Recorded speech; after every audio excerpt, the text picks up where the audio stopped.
This is Melissa, and today is the 17th of March, 2024. And this Redux is the first conversation that Alan had with a woman by the name of Tamurile, and her podcast was called Godbox Cafe. This is the link on the website is defunct now, but it said Godbox Cafe. It's where Earth meets sky, Tamurile. And just as an aside, and because I was curious, we never really talked about her. It was just a woman that he spoke with on the radio a few times. And I was looking to see if I could find out what had happened since that site went defunct. And she is going by a different name now, Melusine. And she's got a little bit of a YouTube presence. Is a Jungian psychologist whose professional training also encompasses certification in astrological chart analysis and shamanic apprenticeship under the tutelage of an Ojibwe elder of the First Nations of Canada. She is a pleasant woman, I'll say that for sure. And I think she does a good job of introducing Alan to her listeners. And what they talk about in this particular episode is in no way, shape, or form New Agey or particularly astrological or anything that you think that her listeners might like, but they do get into Alan talking about growing up in so-called Great Britain and Rosicrucian's secret societies, John Dee, the British Empire, free trade, Cecil Rhodes and the Rhodes Scholarship. And I think it's a good talk to be putting up today because it sort of thematically goes along with the Carol Quigley Tragedy and Hope book club. So I'm going to keep it short because I did talk on for quite a long time with a little installment for that book club. I only wanted to just mention one thing that I thought tied in with this talk, and that is a free trade agreement or a trade agreement. Britain to sign biggest U.S. state-level trade pact yet with Texas. So what has happened is you've got Brexit, Britain leaving the EU, the fears that because they're not in the EU, they'll be at a disadvantage trade-wise. And trade talks on a federal level have broken down with the U.S. since Joe Biden was in office. So it said here, Britain will begin on Wednesday, this was last week, to sign a memorandum of understanding on trade with Texas, the biggest U.S. state so far to agree to such a pact aimed at boosting investment. Britain is seeking state-level deals with U.S. states, while talks over a free trade agreement at a federal level have been frozen since President Joe Biden took office. Today's signature with Texas marks the UK's 8th U.S. state-level pact, meaning UK firms now have access to states with a combined GDP of 5.3 trillion pounds, that's 6.76 trillion US dollars, equivalent to a quarter of the whole U.S. economy, said Business and Trade Secretary Kemi Badenoch. This shows our U.S. state-level strategy is working and really delivering for British businesses. Britain's Business and Trade Ministry said the agreement with Texas, the second largest U.S. state economy, was targeting areas such as energy, life sciences, and professional services. The agreement comes 4 months after a similar pact with Florida. Britain is also in talks with the likes of California, Colorado, and Illinois. Strengthening the bond between Texas and the United Kingdom is crucial for our shared economies to prosper, said Texas Governor Greg Abbott. By signing this statement of mutual cooperation today, we will further promote economic growth on both sides of the Atlantic. And elsewhere, this one I think came out of Reuters, but in other coverage of the story, they referred to this as closer ties, which I thought was humorous.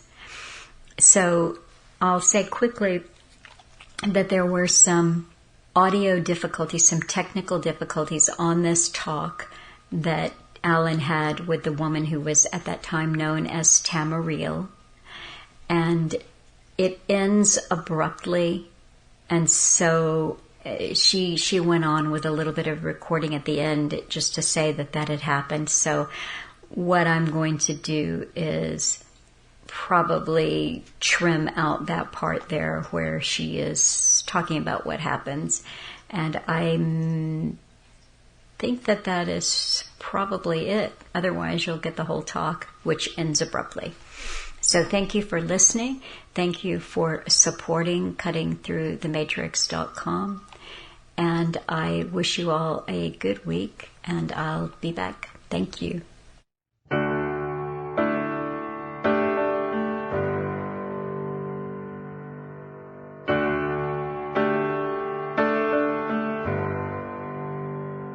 So we cry 'cause we're made of water, and its salt is our debt to the sweat of our fathers, and our mothers bled us into this light screaming, where blood tastes of metal and tears make us rust.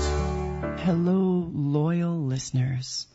I am back from a long journey, but it's been well worth the wait. Much like Diogenes, the illustrious philosopher-cynic, I have been walking around with a lantern looking for an honest man, and I can happily report to you all that I have found one. I have found an honorable, noble, honest man, and I am happy to present to you an interview that I conducted with him. The good news is I retrieved it after serious technical, let's say, obstacles. Fortunately, he recorded the same interview. The tail end was lost, but that just gives me an opportunity to meet and talk with him again so we can share more of his wisdom, because there's so much of it that he has that you would benefit considerably in hearing. And I'd love to present to you Mr. Alan Watt. Listen up, all you useless eaters. Now, since we are in the land of Oz, whether we care to accept that or not, it's about time to expose the little man behind the mirrors and the big voices. I'm pleased to welcome Alan Watt. Thank you for offering your time and wisdom to us, Alan. It's a pleasure to be here. Yeah. Now, to make the best use of both, we've agreed to do this interview via a machine gun approach, meaning that I'll fire topics at Alan and you burst a light beam on all of these things, because most of us, whether we realize it or not, are being duped and disinformed. First and foremost, for the sake of our listeners who may not be acquainted with what you're doing, Alan, could you give them a bit of a background on how you as a youth were making your journey through life and discovered what was going on, what opened your eyes, and what led you to commit yourself to this path? It was really, when I was very small, I lived in a mining community in Scotland, and when you're small, you're ignored by adults, which is pretty handy if you want to watch people and listen to them. And I went from, friend's home to friend's home, and I found the same arguments in every home with the parents over the basic necessities of life at that time. They didn't have credit cards or anything like that. They didn't have a welfare system when there was unemployment really on the go. And it was always about food and rent. Food and rent, food and rent. And I thought, well, this is Great Britain, supposedly, with all these centuries of empire and looting other countries. I said, where did all the money go? And of course it all went to a couple of hundred families in London. And I went in early into libraries, adult libraries, to find out some of the histories. To find out that when I was even at 5 years old, I found out that they were changing the history I was being taught at school, because I would check it up with very old books in the reference libraries. And we had really good old books. some of them going back to the 1700s that were still in the reference libraries. And undoubtedly covered with dust because no one actually went in to have a look at them. That's right. And they even had collections of newspapers, of the local newspapers, written at the time. And I thought, my goodness, they're giving us a completely different history now in school. And when I brought all these things up in school, the teachers were astonished because they didn't know themselves.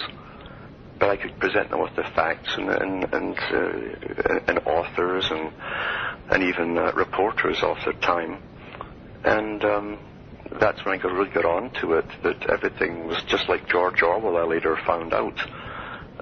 History goes down the memory hole with every publication and republication of every major book.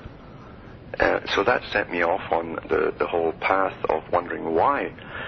And I can remember, too, there was a miners' strike. It was one of the first miners' strikes. And there was no strike pay, there was no welfare.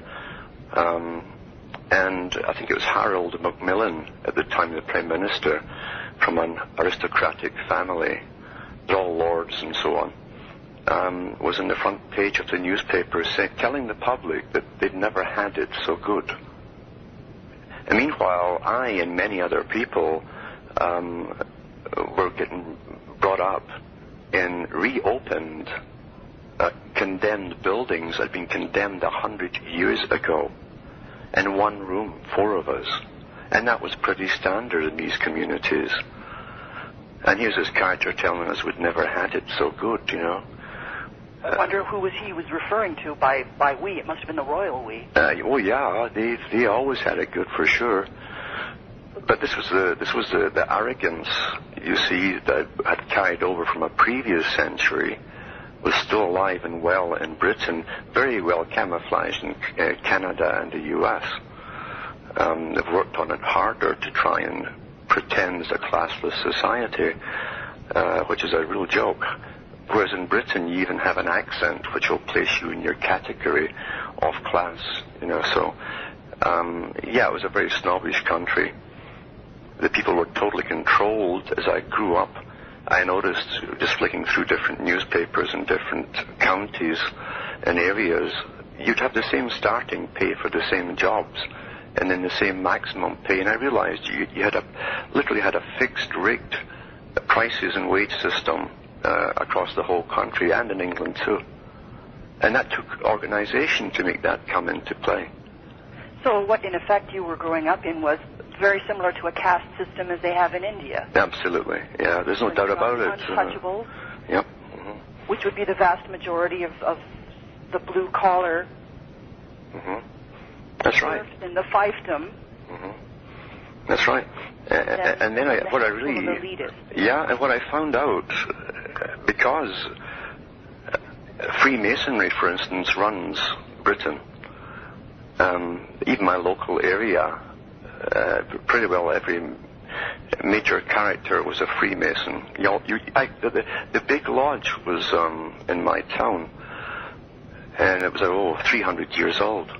Now, were you approached at any point, because being the bright child that you were, regardless of what your humble beginnings might have been, undoubtedly your precociousness would make you a likely candidate to be lured into that particular organization. Did anyone at any point approach you to join? Oh yeah, I had people come up from Oxford and Cambridge and all the big universities throwing scholarships at me. And these are the recruiters? These recruiters. Working through there. Yeah. And when you turn them down the first time, they don't give up. They keep coming back. And you have interviews with them. They promise you everything. And one of them even said, do you really want to live like the rest of the people here? And don't you want to come down to a place where your future is guaranteed? And you have a good income. You won't have the worries of the ordinary people. I had all the speeches given to me. You know. Now, why would you resist when so many have succumbed to all of these temptations? Partly intuitive, really. I knew there was a lot more to it. I also still knew I was too young to understand it all. But I had read the biography of one guy who went to Oxford, And he said that he was taken over when he entered the hallowed halls and looked at all the granite and then all the busts of famous people and authors, and anyone who was anyone in British history was in there somewhere. This author said that it took him over. It literally took him over, becoming part of that. And it's very much like the mafia. Once you're initiated and once you've been taken in, it's not like you can say, well, I've had enough of this game and I want out. Yes, right. That's right. And yeah. There is a great deal of ritualistic. Yeah, they have the Oxford Circle. That's their initiation into a little bit higher order of Freemasonry. And pretty well everybody in MI5 and MI6 from Cambridge and Oxford, you've either been in the Oxford Circle or the Cambridge Apostles, they call it, I think they call it. And now that's, however, permeated on a global scale, has it not? Yeah, wherever Britain went, and this is still the agenda, because the United Nations is based on the British Empire. The British Empire and system is the model for the rest of the United Nations and democracy, as they call it. To this day. Yes. And so wherever they went into another country, and they dominated for at least 40 to 50 years, and they would ensure they recruited and created a type of middle-class system with a British culture instilled in them, and the same Freemasonry and the same democratic system. That's why they waited so long to pull out of India. They tried to set the same thing up there before they pulled out. That's still, by the way, a UN mandate. When they go into a country, they still have that written in their charter. They won't pull out until they've put a little mini democracy there that is really based on the British system. Could you perhaps give us a bit of a historical overview on this, the origins of this group, and some key names when it first began, so that people can do their own referencing and searching? Yes. The earliest that I could find that's available to the public, and I remember, and this is an interesting thing to find too, you have, for the public, you have public libraries, and for an elite you have archives. Aha. And it's a big difference, because I've had professors tell me that maybe 1 in 50 professors is given access to an archive. You know, I encountered that personally myself here when I was doing, I actually, on my own journey, and I'm not going to take away from your discussion here, but just I'm validating exactly that. I was actually doing a small paper and trying to get some research on Freemasonry for something entirely other in my undergraduate studies, and there was definitely a list of books which were within the database system, but I simply couldn't get into the room where they were kept. Yeah, that's right. That's right. And that's why certain authors are allowed access to the archives. They're vetted, they are approved, they're sworn, they're bonded, and their job generally is to give something a little bit more to the public once in a while. And that's why specific authors come out going over the same material, supposedly, and yet giving you a paragraph or a page of information that's never been released to the public before, which makes you ask the obvious question: if all the previous authors on that particular subject had access to the same information, why didn't they mention it before, this new material or this new information? And you realize, no, everything is authorized for its time and place. Indeed, there's always more questions than answers. Yeah. What is the distinction between Freemasonry and Illuminati? Illuminati. Words bandied about all the time. Well, this was a bit of a clever deception. We go way back, again, back to the names who first come into history openly as what we would call today Freemasons, and that was a Rosicrucian society. Mm-hmm. The real ones, not the ones you send off your money and they send you a couple of pamphlets back, you know. But there's one in California like that, the real ones in Philadelphia. Well, there's one in North Ontario. Yeah. A few Dutch people seem to... Yeah, and there's a big one in Switzerland. Yeah. And John Dee was the first one to openly come out It's a mixture of what they called Christian Kabbalah. They brought the Kabbalah of the Aramaic countries in Hebrew as well, and put it in with this new form of Christianity. And John Dee wrote books on it. John Dee was the man who coined the term the British Empire, the first man to say so. He approached Queen Elizabeth I with a suggestion of how to go about creating he called it a Brytish, B-R-Y-tish empire. And it would be based on a form of free trade for those that would join. And those who wouldn't join would be basically blacklisted, and they'd get no trade. However, along with the free trade was to become the gradual merging of the member countries with their legal systems, so they'll be all once again based on the British type structure and system. And that was the 1500s. Was the template. That was the prototype that everyone used as a means of establishing the same thing in other cities and other continents. Yeah, and in his day too, when John Dee was also a spy for Queen Elizabeth I, and that's admitted, and there's a lot of declassified stuff down the centuries, and his number was 007.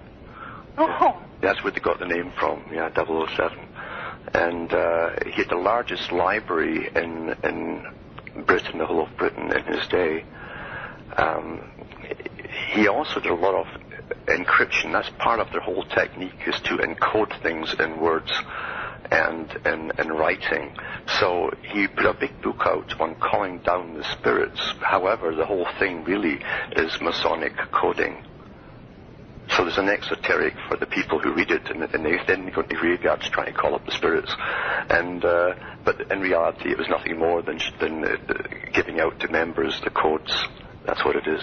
Yeah. Oh, I see. And there's a lot of numerology and symbology involved. Yes, and even the letters of the English alphabet are there.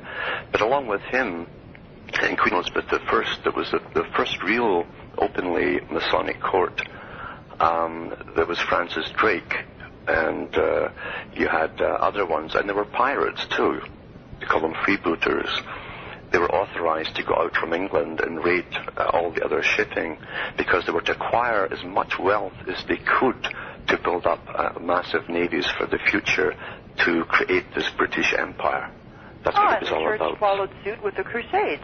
Oh yes, I know. It's an old ongoing thing. There's nothing really new in it.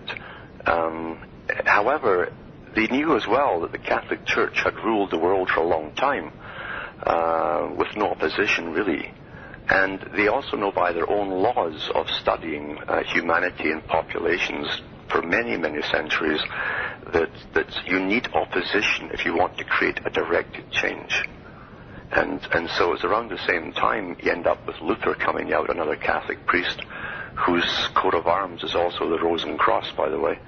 And we, the unclean, are stuck between church and state. That's right, yeah. So it's quite interesting. And then, of course, you had Francis Bacon, who came out, again, an advisor to royalty. He came out with the New Atlantis, which was under a story form, a fictional form. He was also giving the format for a country which would rise in the West. He's talking about America. Ah, so there's a lot of metaphor here. There's a lot of metaphor. And in fact, it's in the Talmud, in fact, that the country that would free the world would be a star of the West, not of the East. And it was called America. So anyway, the New Atlantis was to be a country that would give a new value system to the world. It would technically be on its own and independent. There would be a republican form of government on the surface. And this is referring to the U.S. here. That's right. And however, he did say that, and this has been the same in all ages too. If you want to hide something, you bury it, or you something out of sight. And he talked about an elite would really rule the country over the republic system. The real government would be living inside mountains or under the ground in special man-made rooms and even said laboratories. His book was written in the late 1500s and published in 1602. And here he is writing about laboratories underground. He also called it Solomon's Land, which is the early word for Solomon, but he used S-A-L. And Solomon's Land, Solomon, of course, is the whole Masonic thing again, the Rosicrucian Masonic thing. But he, in the fictional story that he wrote, and remember its time period, he said that at the end, the hero, the visitor to the island, was allowed to be escorted into the underground laboratories where they could create any kind of vegetables by specifically combining them, but not by crafting them. So this is, in fact, a precursor, a blueprint to where we are right here and now. Yeah, and then he went on and said in the next room they created all kinds of animals, knowing what the end product would be, but they could design them from taking the minutest particles from one and combining them with the other. Genetic manipulation. And here's the other one. There was even a huge machine, he said, which could control winds and hurricanes and create rain or drought. And carp machine. Yeah. So this is a. Oh, they're in black and white. Yeah, and this wasn't. This was a bona fide, genuine publication that's still found in universities in the old form. I have the old books here too. So, how can you even dream that up in an age where they were still using the sailboat and horses and carts and reading by candlelight? And yet here he is writing this country that was going to lead the world into a new system. Can you tell us a bit about how the hierarchical strategies work in terms of this elitist core? Is it a bloodline thing? Because now you've got all of this Da Vinci Code razzmatazz going on, and the whole notion of these Holy Grail bloodlines and what have you, and it's the question of specific lineages, and then you have a second echelon of people who are recruited by virtue of what I consider to be faulty genetics because they have no conscience and no capacity to have compassion for their fellow man. I think those are prerequisites, if I'm not mistaken. They are, in fact. And again, there's nothing staggering. The more you learn about it, you're not staggered by it. There's a lot of disinformation out there, too. It all makes total sense if one's just observing carefully. Yeah, I mean, even with the Da Vinci Code 2, that's the old stuff that the Masons always rehash to fascinate the public. But it's even deeper than that, because you can go back to Plato, who was a member of the Greek aristocracy. And Plato wrote the book called The Republic. And in The Republic, and he was, he studied most of his life, like all the top Greeks did, in Egypt. So he learned it from the Egyptians, who'd already run the ancient world for a few thousand years at that time. And in The Republic, he describes a future world where a guardian elite would rule it. These guardian elites would interbreed with themselves because they were the brightest of all, and they had the right to rule because they had acquired all the wealth of that age. That was a prerequisite. And beneath them, there would be a helping class, a helper class, where they could recruit from a lower class of the brighter ones, and once again, for certain qualities. Today we'd call them psychopaths, who would serve them well, and they'd form a military class out of that. And eventually, he said, when the Republic becomes to its fruition in the future, he said, then we shall bring the women in, and then we shall have a class of military which will interbreed and reproduce the same type, the aggressive type. So you've got programmed drones, and the women are basically spawning more of them. That's right.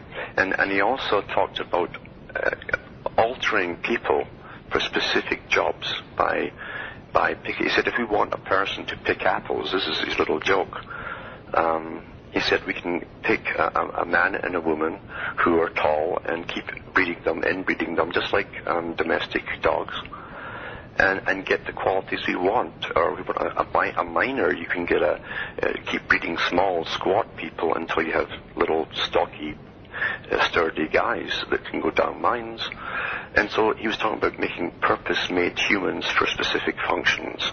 But also he said just like you can breed qualities, and he's talking about mental qualities, you could also breed certain qualities out. You wouldn't want them to be aggressive.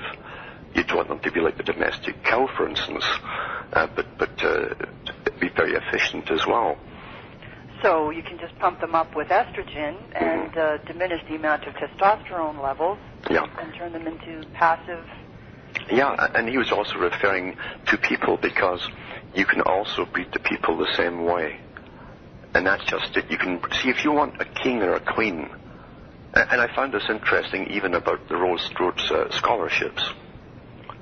Rhodes scholarships, to get one, you have to, apart from having to know the right people, and that's a good chunk of it. Now, the Rhodes Scholarship, again, was a part of this ongoing British Empire for world conquest, for a system set up by Cecil Rhodes and Lord Rothschild and Lord Milner. Eventually, Lord Milner chucked his lot in with it too. And they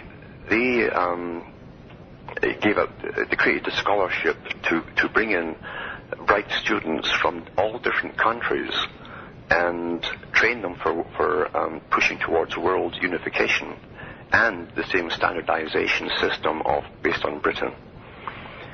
And they're in all bureaucratic departments and federal governments worldwide in every country now, those guys. And but to get a Rhodes Scholarship, you had to have been involved in the acceptable social policies of the day, the acceptable demonstrations, etc. We always think we're demonstrating against something. We never think sometimes we're demonstrating for something else, because we're ordinary people. We're decent people. We don't think like a psychopath. And their idea was to create NGOs which would have financial backing, backed by the big foundations, which would demand... Can you explain what an NGO is? Yeah, the non-governmental organizations where the public would think they were grassroots, just people collecting money around doors and protesting from their homes and writing all this stuff on the kitchen table. But in reality, the biggest non-governmental organizations have, office buildings and staff and pension funds and all the rest of it. And they're paid by big foundations like the Rockefellers, because all the big foundations, Ford, Carnegie, Rockefeller, are part of this world corporation.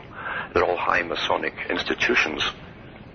And they fund the NGO groups that they wish to fund, that then go to governments and say, we demand this because this is wrong or right.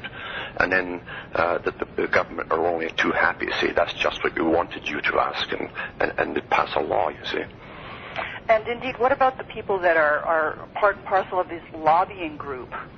The same thing, same thing. An NGO is just another form of lobby group authorized to be out there for specific changes to be brought into society by governmental action and law. Yeah. Has there ever been a time in history, to your knowledge, where these groups, although they seem to be very well united against the plebeians in terms of achieving complete control, are they competitive amongst themselves? They're allowed a certain amount of competitiveness, and just finishing the Rhodes part, the one prerequisite to be a Rhodes Scholar is that you must have leadership abilities, and you must also have the ability to be very aggressive, very, very aggressive when required, almost dispassionate in aggression. Cue cards that someone else has written for you. Yes. When it comes to public speaking. Yeah. So there should be a certain element of charisma there too, because if you're the front man, you've got to persuade thousands of people that what you're saying rings true. Yeah, and there's no better personality than the psychopath, because a psychopath doesn't feel empathy for others. However, as they grow up, They study and watch how others interact with each other, and they become the best actors you could possibly imagine. So they're brilliant mimickers. Fantastic. Even though there's no authentic or genuine ounce of feeling in them. They are. In fact, Henderson and Gillespie's psychiatry studies and the books they printed back even in the 70s had all the latest, at that time, the latest information, because psychiatry used to, because it was a fairly new science, used to look at or find the common psychopath at the street level who ended up in trouble with the law by breaking windows and grabbing things, because a psychopath generally has no ability to, he wants instant gratification. Yeah, he wants instant gratification, and that's what they thought a psychopath was, and then they were catching on to, wait a minute, we have the same personality types up in politics. And that's when the governments came down and started to try and get this all hushed up. Because that's where they gravitate towards. The brighter ones who are born in families of influence gravitate towards power. They want power because they love to dominate. And they are egocentric. They're pure ego, a psychopath. Now, the agenda is pretty clear. It's a question of control of the global economy and the people in it. Mm-hmm. So let's get down to how that has been planned to be effectively achieved. Mm-hmm. Well, getting back, there's an interesting thing you brought up, was Illuminati. What's the difference between them and Masonry? Because those words are bandied about, and some people don't really know the distinction between the two. Yeah. Well, you see, it's almost becoming cliche. It is a cliche, and it's meant to be a red herring. They brought Adam Weishaupt up, and they keep going on about Weishaupt as though he was the first guy to come up with this agenda. And he wasn't. He was only one member of one branch of Freemasonry who got caught at it, basically. Oh, so he got a little too big for his britches and started bragging, did he? Well, psychopaths love to brag. And here's a little clue to that. Even the serial murderer, who eventually gets caught and has been so careful, when he gets caught, he has no problem in disclosing to the public every single thing he did and all the details, because he thinks he was so clever, he's proud of it. You see? Mm-hmm. It's the same with these characters. Some of the psychopaths... is the downfall here. That's it. So Weishaupt was just a member of the Bavarian Lodge, whose symbol was the standard, a very common Masonic symbol, the Bienenorden, they called it, the order of the beehive or the bees, because that's a symbol of a perfect society with the queen, the priestess, drones, and all the workers down below. Oh, irony of ironies, and look what's happening with our bees now. I know. Mm-hmm. So yeah, you're looking at a system. But the problem we've had is, since the creation of the larger bureaucracies, as the governments grew, you have the constant inbreeding of psychopathic types now amongst themselves, just like the elite. That's because, as I say, Plato said you can breed a quality or trait in, or you can breed a certain quality or trait out. That's your emotional part, empathy, and so on. So you have ruthless people, basically in politics, all working towards this agenda, and serving their masters, because psychopaths do worship those who have more power than themselves. We see that in military situations, for instance, where they worship the guy at the top that gets all the glory because they wish they were that person. So you're looking at a tremendous system that's been put in place. It's going to go for a long time. And they knew back in the 1930s, I know this, what the future of the world was going to be, because I have some of the old books from the Royal Institute of International Affairs that really is an arm of, it came out of the Rhodes Foundation and the Lord Milner Foundation. Now, is this something that's accessible to anyone, or is it just that they assume that no one's going to be interested or will take the time to go to that level of depth of... Yeah, it's the latter. It's the latter. They pretty well know. Legally, it's amazing how legalistic. They'll put things out for the public to consume. or at least legally see, knowing that they probably won't read it because there's no sex, violence, or a happy ending in it. They're dry, boring books.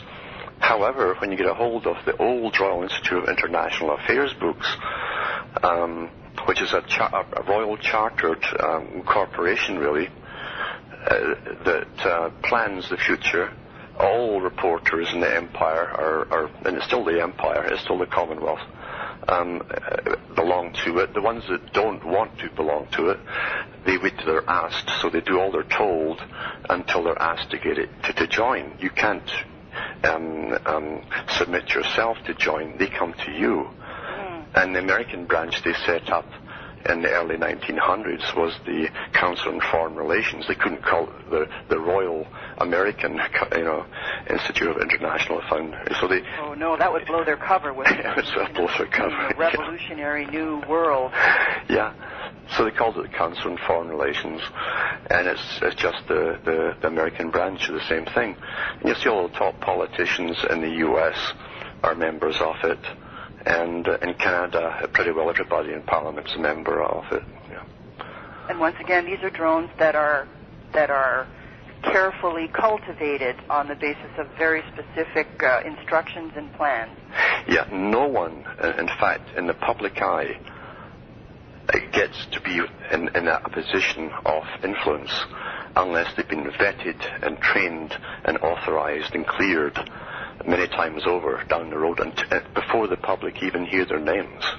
So these meetings like the Bilderberg, these are where they get their walking papers and where they are given their instructions as far as what they're expected to do within a certain time frame? That's right.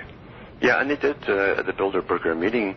Again, even the name, when they chose the hotel in Holland, they probably even built the hotel for the meeting because you're building the mountain, the berg, you see. Yes. It's the builders. They call themselves builders. And so they love these little names and stuff to congratulate themselves on their cleverness. But, yeah, they lay these plans down. The Club of Rome did the same thing. Now, I'm just curious, because I'm living in Canada, what is your angle on all of this hubbub regarding Conrad Black? Oh, He's supposed to be one of their... one of the good boys. Embraced and taken into the fold, and now all of a sudden his name is mud. Is this another red herring? It's another... what we get at the public level is drama. We get drama. This is the same thing as the Britney Spears action. Yeah. Oh my goodness. We get drama. I kid you not. I watched all this stuff for years, and I said because they always give us topics like Zbigniew Brzezinski said, and he's advised God knows how many presidents. And Brzezinski said in one of his books, he said shortly the public. This is the 1970s in the book called Between Two Ages. He said, shortly the public will be unable to come up with ideas or topics to discuss on their own. They'll only be able to repeat that which was downloaded into them by the previous night's news. And then he went on to talk about the technotronic era of methods of technology that will be used on whole populations, and they'd be completely unaware of it. Oh, well, have you heard of Second Life, Alan? They've started these virtual realities where you can live in a computer. Yeah, and that started with the movie The Lawnmower Man as predictive programming to make children want that idea, make it exciting. They always program us through fiction before the reality comes down our way. These are all scientific techniques that are well understood. But these books repeatedly repetition. Yeah. And it's always exciting. They don't tell you the real story that once you get your little chip in your head, you'll no longer be you. You will be gone. In fact, but it's all for your own good. It's for the world peace. And it will be peace because it will be peace for the elite, you see. Because no one has a free will. That's and right. No one has a brain left. That's correct. So, yeah. That's as Orwellian as one could possibly imagine a future. I know. It's terrifying, really, but that's what's on the cards. And now the British Ministry of Defence, which is a part of NATO, which is a scrambled atom, Aten is the old sun god of ancient Egypt. Indeed. Yeah, and even their symbol of NATO is a disguised swastika, if you look at it, with the two-tone colors there. Oh, you're absolutely right. Yeah. So nothing changes. They put things in plain view, like Albert Pike said, the great Pope of Freemasonry. He says we put things in plain view of the profane who never understand what they see or hear. And they do this all the time. It's the same with what is the mystery of the Mona Lisa. And it's Amen is all. Yes, indeed. Yeah. And people, once they're given bread and circuses, that's all that's really required. Yeah. They're easily entertained. Oh, they love a mystery, and these guys have experts and teams of authors to churn the stuff out to you. It's part and parcel of the propaganda. Yeah. But yeah, drama is fantastic because for their British mindset, for Canada, say, because they adopted more of the British system, the CBC is based completely on the BBC. The way it's presented, it's not even camouflaged as such. It's most definitely an imitation. And you know, even China has got the same BBC guys working for them, and they have the same format in China now. It's interesting. So yeah, the BBC started it off for the British public. Canada adopted it, so did Australia. And for us, because we're not so into the wild sex or staring at people stuff in the streets, they give us a guy who appears to be fallen like Conrad Black, but he's not fallen at all, you know. And it doesn't matter what happens to him, he won't serve time. He steps up to the plate to draw attention to himself, so that the real plan can be carried out. Or like Brian Mulroney with the kickback scheme, he'll come back. He's got a nice little offshore account somewhere, and he sold Canada down. Yeah, or he'll end up suing those who accused him and getting billions out of it, just like Mulroney. Well, speaking of accusations, I want to clear up for everybody this whole notion of conspiracy theories, where that phrase was coined, and why people like yourself are painted with that brush. Yeah. Yeah, it's an interesting term, again, put out by what they call counterintelligence. And people mimic what they hear or see. That's what Charles Galton Darwin talked about, who wrote The Next Million Years on behalf of the elite in the 1950s, mid-1950s. And he published this book called The Next Million Years, and he said, we create the culture, the public will follow, they mimic what they see, they sing what they hear, and they adopt the fashion, everything else. Everything that Plato talked about in ancient times, creating the fashion industry, as Plato called it, the music industry and the drama industry, the public mimic. And so these are old sciences that are still being used. So Charles Galton Darwin rehashed it. And he came out with all this, and in the last chapter he thought it was just a wonderful idea. And once again, there'd be world peace. But just like... I think Bertrand Russell was also quite good at submitting the same thing, strategies along those lines. Same thing. See, they all work together. That's just it. These guys all work for a central hub command. That's why they all wrote about the same things, same techniques as well. And I should say this, the counterintelligence works by, this is well documented by guys like Lawrence of Arabia, who was trained at Cambridge as a spy, basically. Counterintelligence puts out sometimes thousands of people in a big city to gather nothing but gossip in bars and so on. Yeah, sit in a coffee shop and listen to particularly the youth who still think they have free will and a choice. Yeah, and what they do is to find out if the topics they're putting through the news and the media and in the newspapers are being discussed, you see. They give us their discussions. Yeah, and so when word comes out of certain things that are true and they're not good for the public, that's what's called intelligence. Something that might be harmful to those who control. And so they have counterintelligence agencies who then pick up the same stuff. They fund people to go out into the limelight. They fund them to the hilt. They train them to become the leaders of what appears to be opposition to the elite. And then they spin it off into outer space or fantastic stories and literally lead all the followers through a maze of mind control, basically.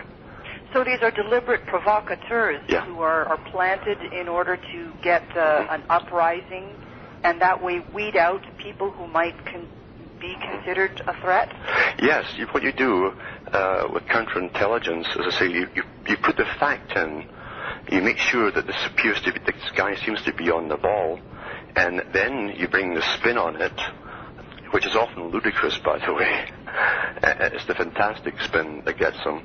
And when you come out and just present the basic facts, they'll say, oh, you must be one of those reptilian guys, and ha, ha, ha. In other words, they throw the baby out with the bathwater. They throw the intelligence out with the ridicule. This is exactly why I want to be sure that our listeners are clear about this whole conspiracy theorist business and how you do not fall under that category in any way, shape, or form. Yeah, I mean, that's clearly understood. Yeah, that theory really was put out. I mean, that was put out by the big boys themselves. To be adopted by those in certain movements, and they've adopted the term quite happily. It really does work. People adopt terms that they're given and not realizing they're ridiculing themselves. Now, you did mention in the last phrase the whole reptilian agenda. Can we just blow the lid off of that? Oh, yeah. You see, years ago... That wouldn't have been a very cost-effective thing in terms of this whole extraterrestrials taking over. That would have been very expensive a proposition, would it not, to create holograms of ships and that sort of thing? So is that why they abandoned that whole thing? That's part of the reason. Their studies showed they could not convince enough people anyway. And it's true. You see, Aldous Huxley, who worked for Tavistock Institute, and who again put out a lot of stuff in fictional form, but it was also part of an agenda which he worked towards.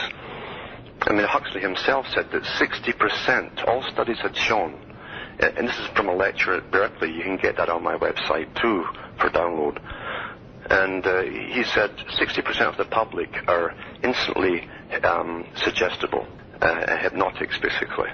60%? 60%.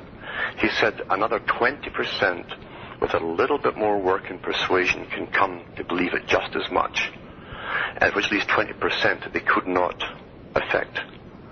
And these are old studies, they're repeated over and over and over up to the present, and it hasn't really changed. In other words, a lot of people will believe anything if authoritative figures tell them over and over. This is it, the man in the white coat. Yes, experts. Knows best. Yeah. And so, see, this again was meant to discredit a fact where psychologists had come out years ago studying the great dictators of history and coming to the same conclusions that psychopaths basically were the types who run the world system. And they said that these are an unfortunate term. They said there's a part of the brain where all your survival capabilities, reproductive, everything is in this little part of the brain. And they unfortunately gave it a slang term called the reptilian part, meaning that all animals and even reptiles have this little part in them for reproduction, aggression, all of the baser things which are drives and also aggressive at times. Well, that was starting to get known, and so that to bring out something which would make it ludicrous, you see. So books came out about real reptilians and shapeshifters and all of this stuff. And now when you mention that part, oh yeah, they turn into reptiles, don't they? Yeah. So it's good counterintelligence. How about overpopulation? The whole notion that the world cannot sustain the people that exist on it now, let alone in the future. Again, that all goes back. This is not new again, but it was well documented. The technique was documented by Malthus in the 1700s. He was an economist for the British Crown and for the British East India Company. And he was the first one to fudge this brand new phenomenon called statistics. They say there are lies, damn lies, and then there are statistics. It's hard to argue, you see. It's hard to argue when they say statistics. And Malthus really fudged. He made graphs that would predict that within 100 years, in the 1800s, they'd be walking all over each other on the planet, all the commoners, and might overthrow the elite. And so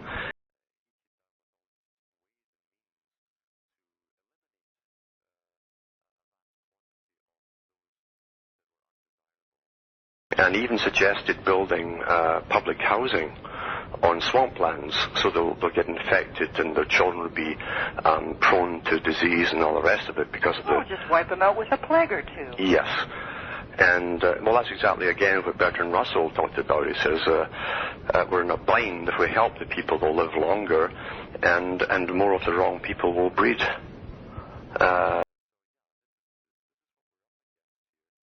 These are real psychopaths. They really have an agenda. Well, let's take advantage of your being here now, and I'll say some catchphrases, and you just burn the light on them. For example, and I'm going to go with things that are just rife in the media. We're just saturated with it, and that to me is a warning sign. The moment that the mass media is pumping it out there on every single channel, then that gets my alarm bells going. So let's say, for example, this whole global warming. That all of a sudden all the scientists and all the people in the lab coats who know better than we do about everything are up in arms about. And we've only got a specific time frame to deal with, otherwise we're all just going to go to hell in a handbasket. Yeah. Well, years and years ago, the first man to mention world unification through terror and fear, where we'd have to unite to fight a common enemy, was John Dewey, who helped set up the U.S. educational system. And he gave lectures, and he mentioned that often in his speeches. The only way to unite the world would be to get a terror from out there. And from then on came the vast books on science fiction and aliens and alien attacks and all that stuff. H.G. Wells. Yeah, and they tried all kinds of gimmicks. They put millions out there. They paid millions to authors to write science fiction to get all this idea, this predictive programming into our minds as a possibility. And they did lots of CIA tests and different organizational tests on big parts of the populations. They even did Orson Welles' War of the Worlds. They broadcasted over radio. They terrified people. Were even shooting at water, the big water tanks up on the legs, these tall legs they have that feed little towns, thinking they were alien craft. And there were people dying in car smashes trying to get away and all this stuff. And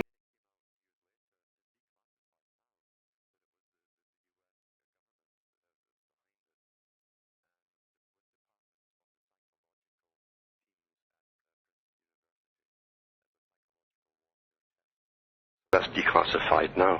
So they were trying this, and then of course they just couldn't get enough people to go along with it. So it's much easier to say we're going to get hit with a comet.